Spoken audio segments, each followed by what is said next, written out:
everyone, and welcome to yet another episode of the Business Motivation Podcast. I'm your host, Matthew Farquharson, the Business Motivator, and this is episode 14 of the podcast. And with me, we have a special guest tonight. We have Chevaughn Hibbert. He describes himself as a content creator, and as he will introduce himself, he will, put in his 2 cents about what he does. So, Chevaughn, over to you. Just a bit more introduction, please. Hi everyone, I'm Chevaughn Hibbert. I'm a creative content designer, content creator. I enjoy in my spare time. I enjoy looking at other person's work, learning about the industry standards, and trying to improve myself as well when I have the time. I currently am an educator as well, a technologist at the University of Technology, and I freelance with my company, Chevaughn Productions, when I get clients. Yeah, so basically it. All right, awesome stuff. Now you can see that this young man is very versatile and very immersed in his field. Now, you mentioned you like to look at the work of others and to gain inspiration from them in order to improve yourself, and that's very good. For those who watched the last episode, I had a talk with Dale Honnigan about his experience learning about music, and it's a similar thing here. I hope you guys notice that whatever field that you're in, you still have to do some of the same things. You still have to find inspiration from other people who are ahead of you. And just to tell us a bit more, like whose work helps inspire you more than others. Well, so my favorite, or well, a photographer that I look up to is Lexon Art. Lexon Art, I think, has a way with how he keeps his theme constant or cohesive with everything that he does. And you can, as a friend of mine would put it, you can see his work anywhere and know it is his. And it goes beyond just the colors, but it's just the overall feel that his work gives you. Even though recently it's been changing a lot in terms of that feel, but at its core, you still know it's his work when you see it. I also look up to Courtney Chen as well. He is also a very consistent photographer. Whenever you see his work, it is always mind-boggling. And persons might look at it and say, "Oh, it's the equipment that they use and so on." But I think it's more than that. I think it's the experience, because photography, especially, uh, and as well as videography to some extent, it's a feeling that you get when you're taking the photos, and that feeling you get from it it comes from a lot of experience, and you can get to put that into your work, so you know what to look for. When is it that the photo looks right enough to not have, so you don't have to take a next shot? Is it that you're just snapping away until you find the right shot, or is it that you're composing the shot so you get the perfect angle, the perfect exposure, the perfect reaction from the model, etc.? Is that what you have to do before you get the right shot? You just take one picture with all that are finalized, or you snap and then sit down in post and go back to it. I think persons like Nixon Art and Courtney Chen, they compose the shots prior to getting the result that they want. It's calculated. That really is inspiring to me. All right, that was a lot to unpack, and I really took note of the last thing you said a while ago. It's calculated, and people might think that they're just taking pictures. How much thought could go into this? Trust me, I have seen the work of many photographers, and when they capture the picture, you realize that everything has importance. For example, they're taking a picture of a couple at a wedding, right? And it's not just a couple, it's a whole background and the environment and what's going on behind. Even if they're taking a picture in front of a building and the words of the building behind them, like if there's a sign there, even that has something to do with it. I remember seeing the work of somebody that went to high school with me when President Obama came to Jamaica. Somehow we got that link, and he was nearby, and he took a shot of Obama leaving Air Force One, right? But as he stepped out of the plane, there's like a symbol, like a coat of arms kind of thing on the plane, and he took it right as he was about to pass it. So it's like the the sign was like right beside him, and it was such a perfect picture. That Obama is here representing the United States, and there's a symbol right beside him. So there's a lot of thought put in these things, and this is just from me who is just seeing it. And Yeah. of course, for those who actually practice this thing, they would have a lot more to say, and I'm sure Chevaughn will have a lot more to say as we go along. But um, I want to backtrack a bit and go to the origins. How did Chevaughn Hibbert become a photographer and videographer? A content creator. Where did this spark begin? Alright. So I didn't have the same interest as others growing up.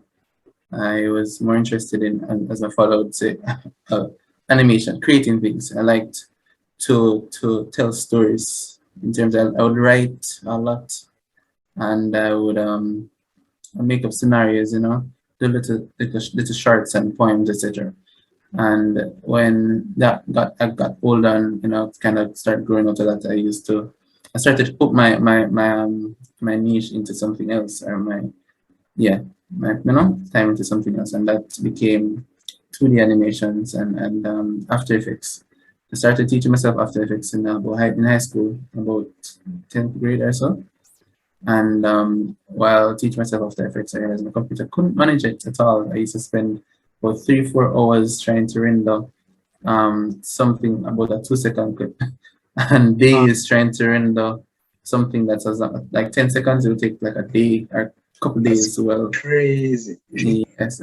And then I realized, this is too time consuming. I don't have the resources to do animation, so let me put my time into something else. And I started to learn more about photography.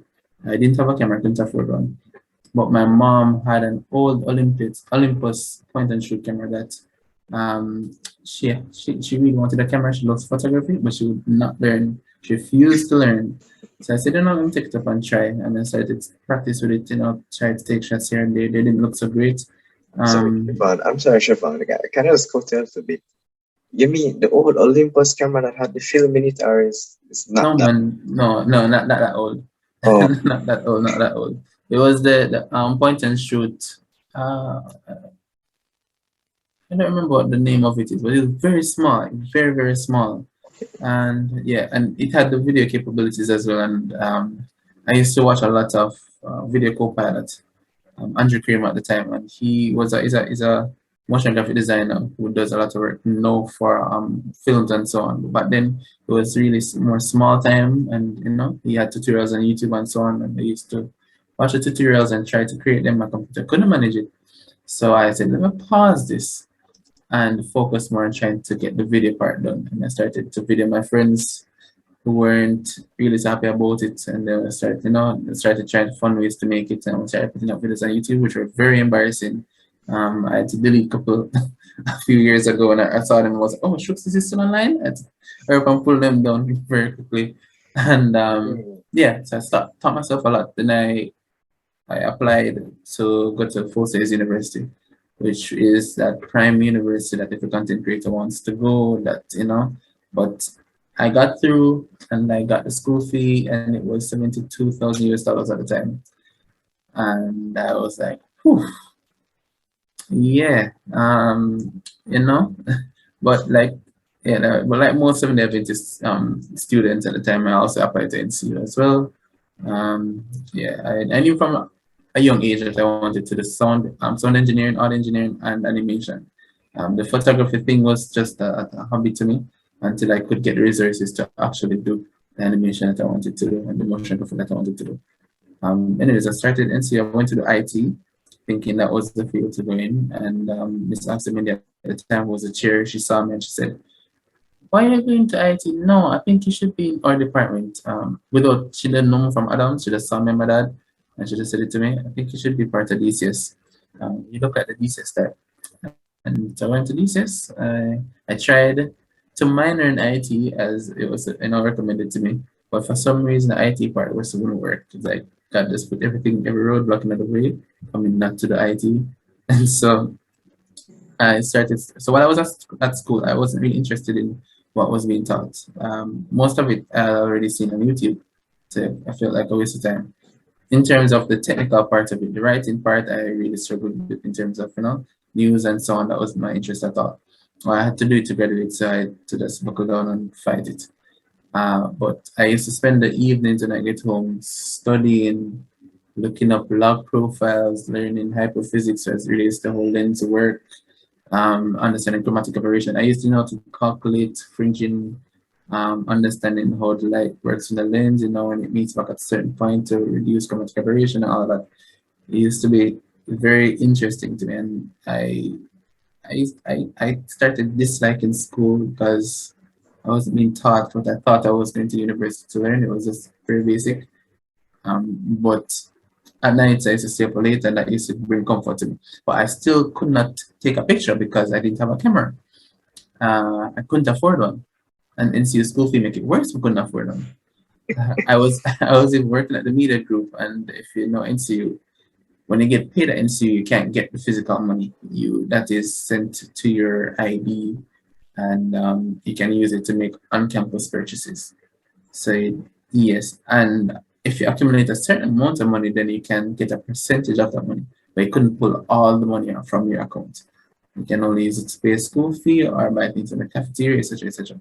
So even though I was working at the university for years, yeah, no, I used to just use that for that. So I couldn't use that to buy a camera. I used to try to offset it, but no matter how I tried to use that money to buy groceries and then just save other, just couldn't come up to that amount of money required to buy a camera.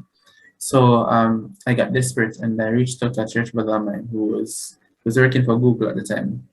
And I asked him to, hey, I really want to get a camera. I'm doing this course. It helped me a lot and so on. And he said, sure, no problem. And he assisted.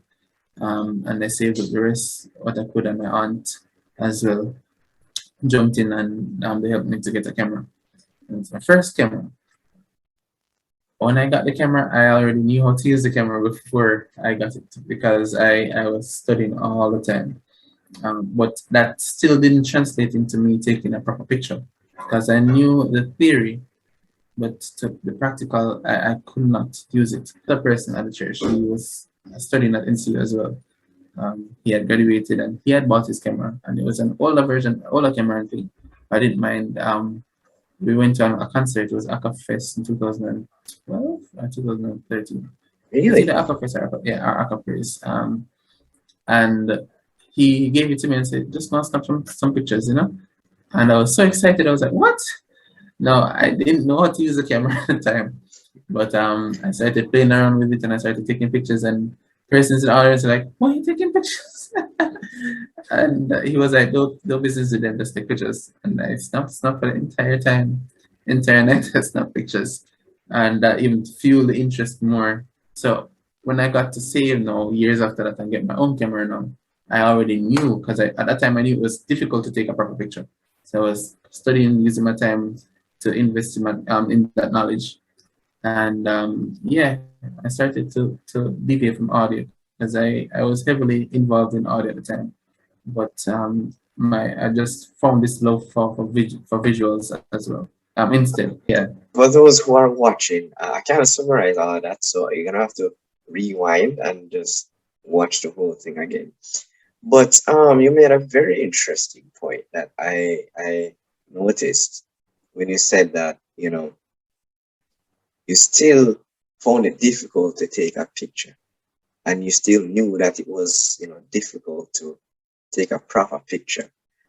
I want to know, what do you define as a proper picture, and explain how could it be difficult? Because people probably listen and say, you just point the camera and you press a button. What? How hard can it be? So please educate us, Sir Hibbert.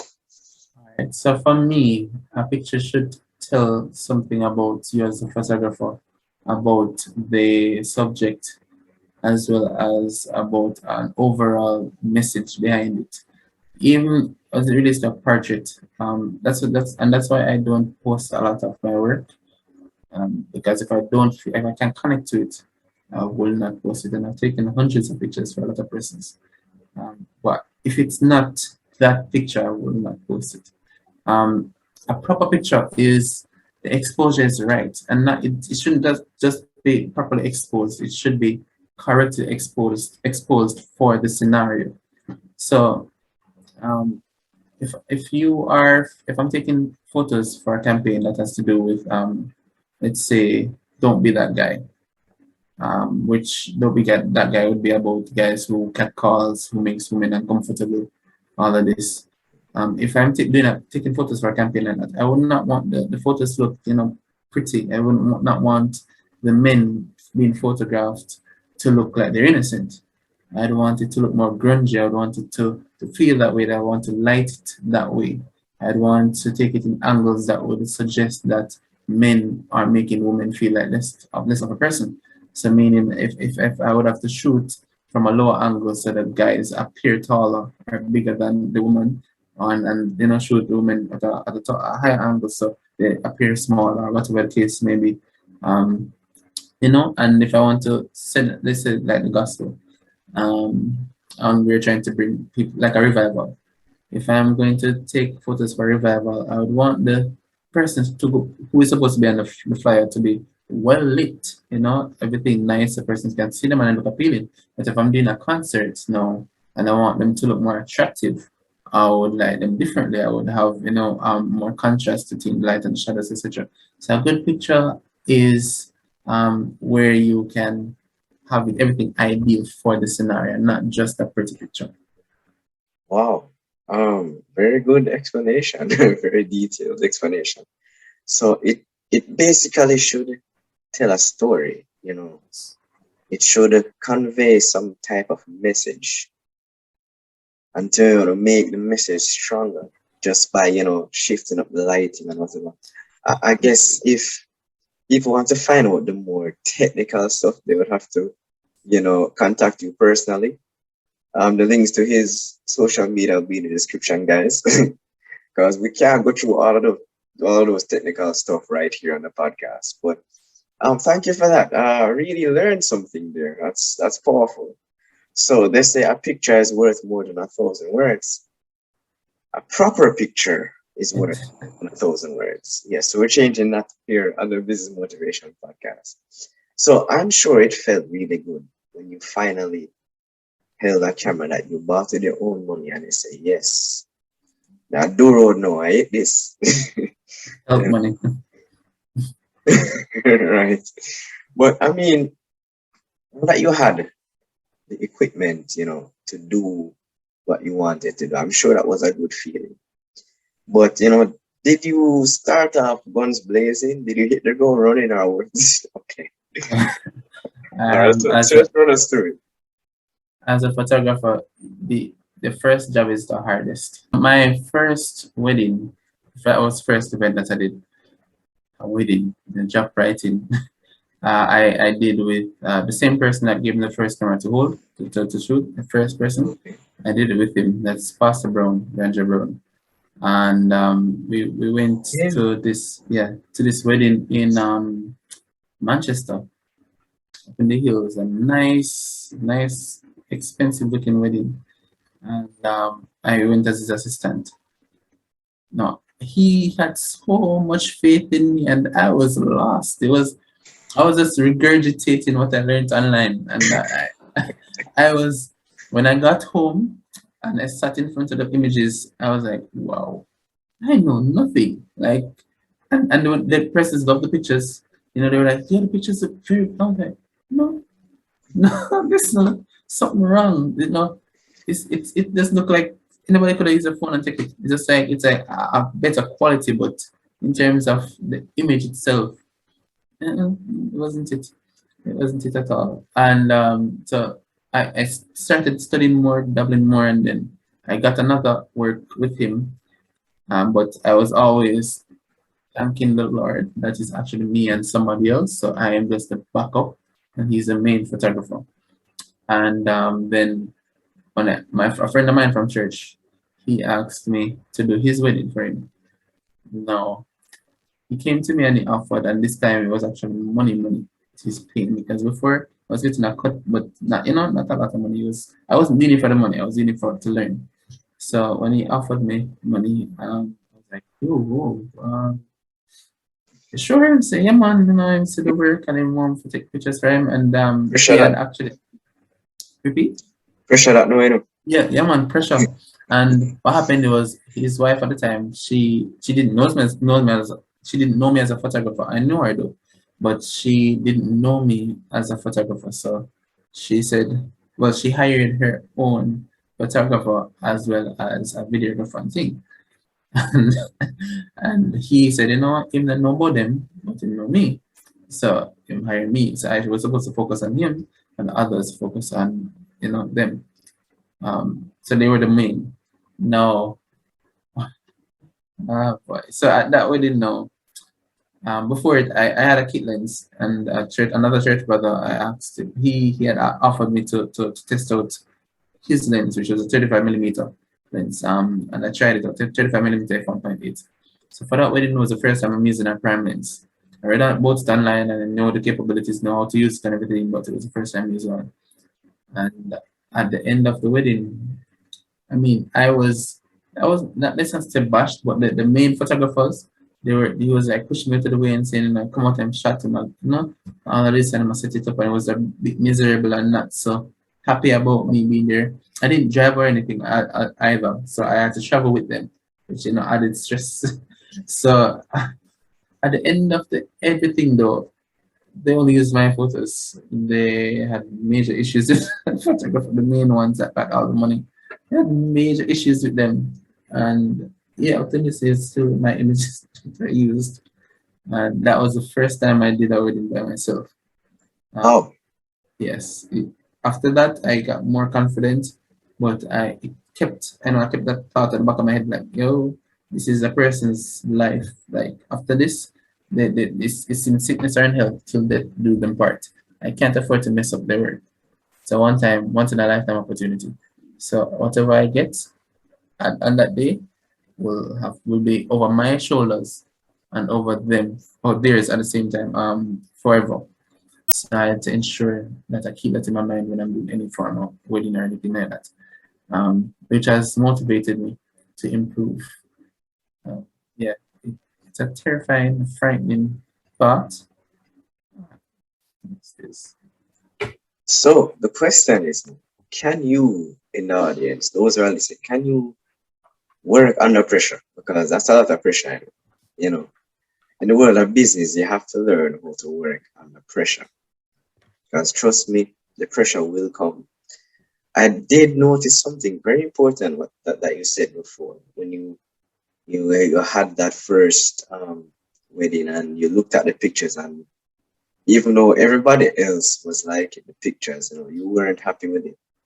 And it comes to show that as a business owner, or whatever you want to call yourself, if the product that you make is not good in your eyes, especially if you are somebody who has experience, if it's not good in your eyes, even if the customer likes it, you should still try to improve it.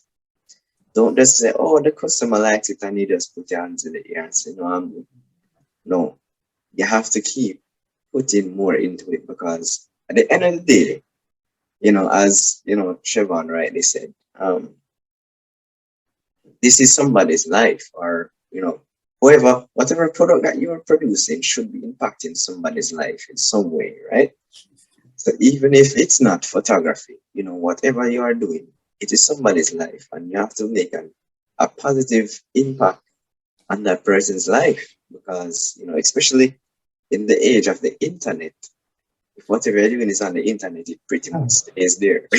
True, true, true. And that's important. I moved from photography, wedding photography to wedding videography, some time back. So I mainly nowadays I do mostly wedding videos, and I keep moving, but that now really proved to me because a lot of times clients would say that they want a highlight. They'll say like, we don't need anything more than a highlight. We can't afford a full wedding video, so let's give us an highlight. And then when they finish, they'd ask for a full video.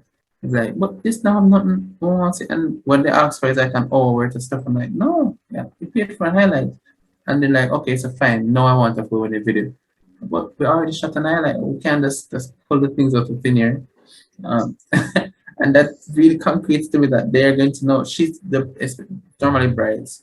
They're not going to be unhappy for the rest of their lives whenever they think about the fact that they opted for the highlight instead of the wedding video. And so I try my best to try to work within what they want. It's hard, because sometimes you have to draw the line.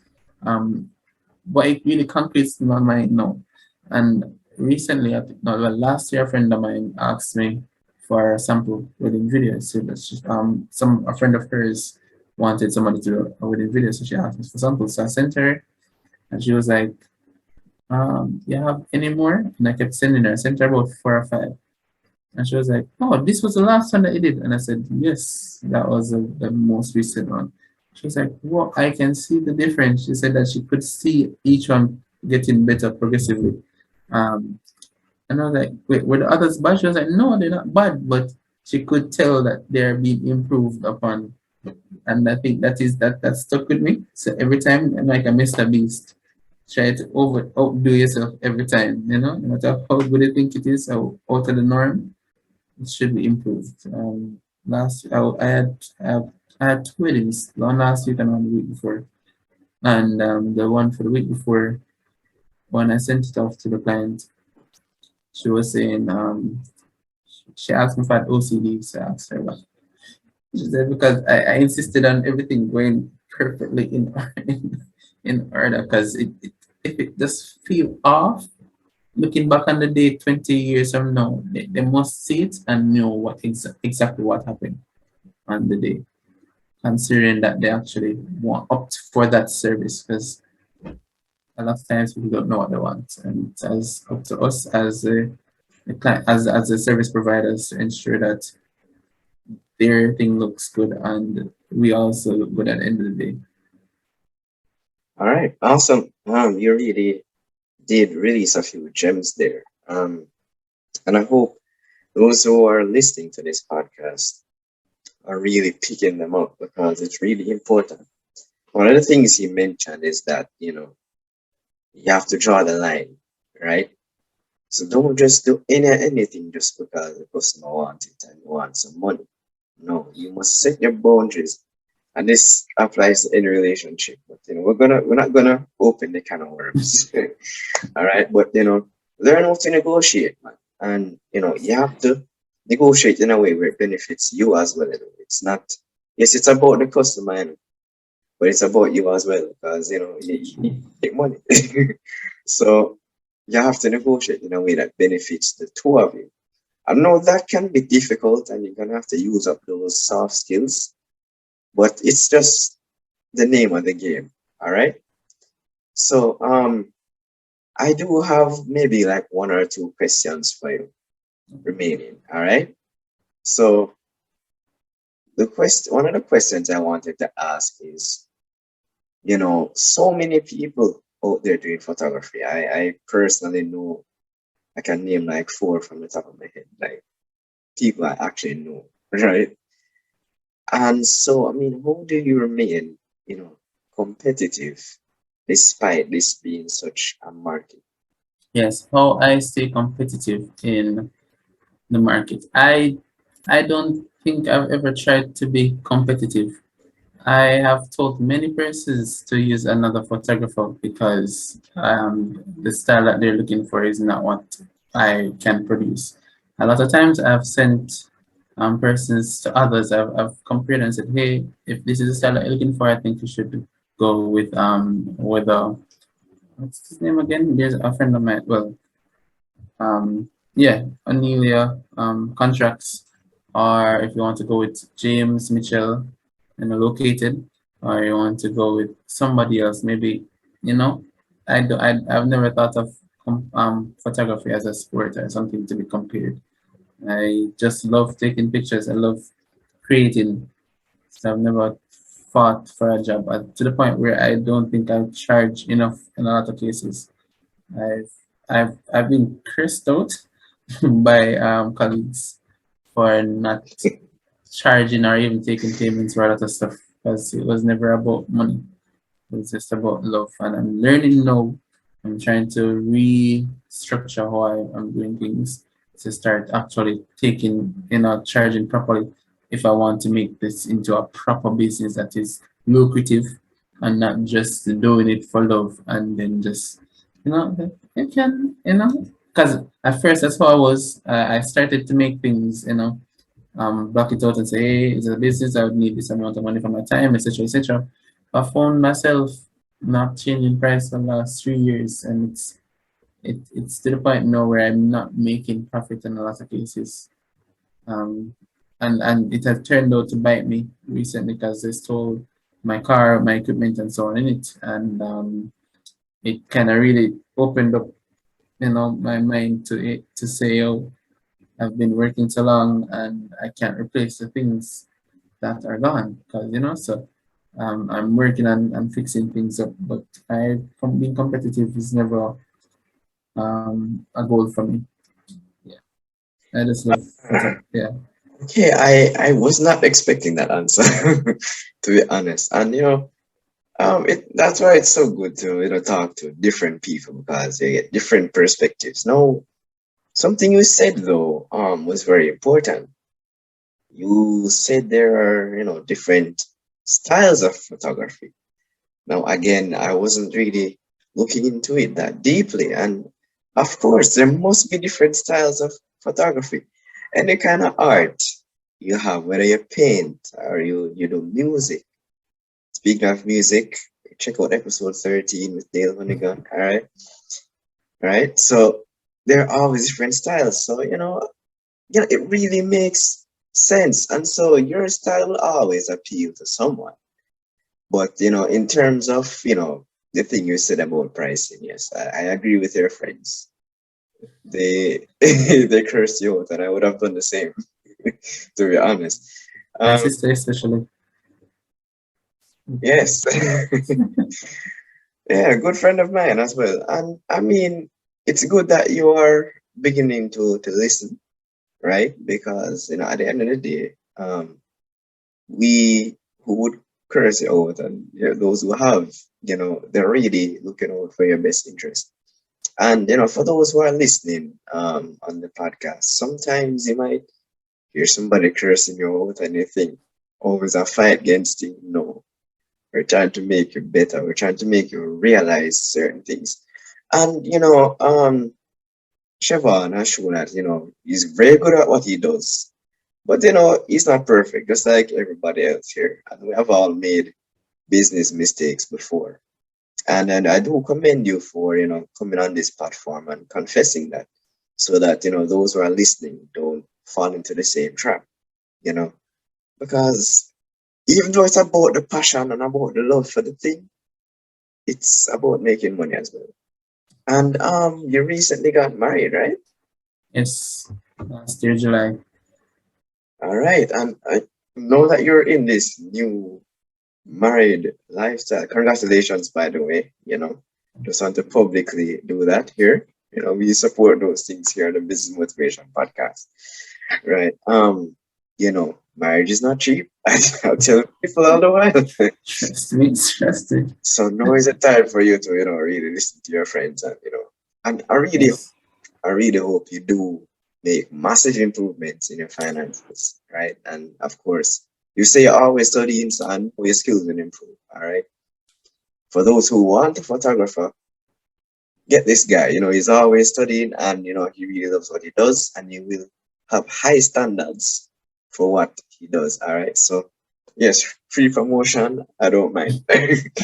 All right. Thank I you. won't charge. I won't charge for that one. The final question though. I hope I haven't forgotten it. I had a really good question in mind to ask, you know.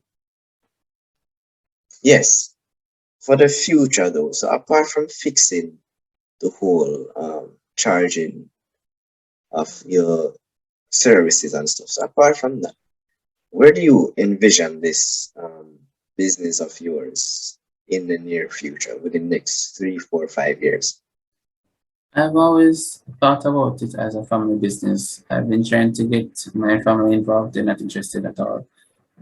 So I turned to my wife's family, who a lot of her cousins are somewhat interested. I've offered everything. I've given my first camera to her cousin to use and practice and learn. I've given my equipment like my graphic tablet, etc. I cannot give them away to the family members to say, "Oh, learn. Let's keep the money in the family. Let's grow." But I find it difficult, but that is my long-term aim. I've asked my wife on countless occasions to just be that, don't let me answer calls. I don't want to, I'm weak in terms of finances. Someone will tell me, say, oh, them can't afford that. I'm saying, someone I really don't want to do that still, and yeah, but I'm like, please be that person. And we kind of agreed on that recently. So we're revamping things, but that's my long term, making it generational, trying to open up an opportunity for generational wealth. Brian Studer, a friend of mine, is Brian that died, his daughter, and her family just proved to me that it's possible because there are few schools and universities in Jamaica that does not utilize Brian Studer's services. And no matter how much I'm complaining and say the picture them don't look good a lot of times in organization pictures and so on, they're still the ones that are going to be used. So I Yeah. think it is possible to create an opportunity for generational wealth through a business like this. Well, very informative answer. Thank you for that. And not just photography, of course, any kind of business you can, build generational wealth with. And of course, what was important is not just that he mentioned was not just going with any and any family member, was has to be interested family members, right? Because well, of course, they can't force anyone to be True, a part true. of the I've business. tried. But many times, we say, "Oh, but we're a family," and that would probably coax them into signing up on the program, and then they might fall off. You have to get interested people, whether or not they're family. So don't just do things just because of family. They have to be interested as well. For those who are listening, you know. Um, I just want to say this has been a very good conversation with you. I've learned a lot from this, and I hope those who are watching, will learn a lot from this as well. Of course, as I mentioned before, the links to his social media will be in the description. So if you want to talk to him about those prices or whatever, you can contact him there. Of course, my contacts by now for those who have been watching. All right, so Chevaughn, before you go, any word of encouragement for those who are, you know, interested in, starting something in photography? Yes. Don't give up. Uh, my first picture that I took with my camera, when I got the camera, I went to church the same Sabbath, and my family members were there, and aunts, uncles, everybody. And I took a picture for them. And that was the first time, using the camera like that. And it was awful. And then everybody, if they take the picture, they're like, "Oh, let me see it." Now, understanding that a DSLR works weird, you can't just take one picture and it's perfect. And a DSLR camera, you don't know how the picture looks until after you take it. So after you take it, you look at it as a test shot and then you make adjustments. So then I'll take another one. I've never switched the camera in auto before. Never put the camera in auto to take a picture. That to me is a taboo. So from the first time I got it, I was determined to use it manually. And so when they asked us to the picture, and I was like, it's not it, and then you're begging. I show them it and like, oh, Chevaughn, you don't have to take picture. And well, I didn't give up. I went to him and said, never again. No one is going to be able to say that again. So you know what? If you like a certain style, don't fall because the world wants another style. Do not be cliche. A student the student I was talking to us last week as well about his photography style. He's very dark and grungy, and he says the world is not a pretty place. It's not a nice place. So everything he takes, it's very dark and very moody and has that character to it. And but they're beautiful images.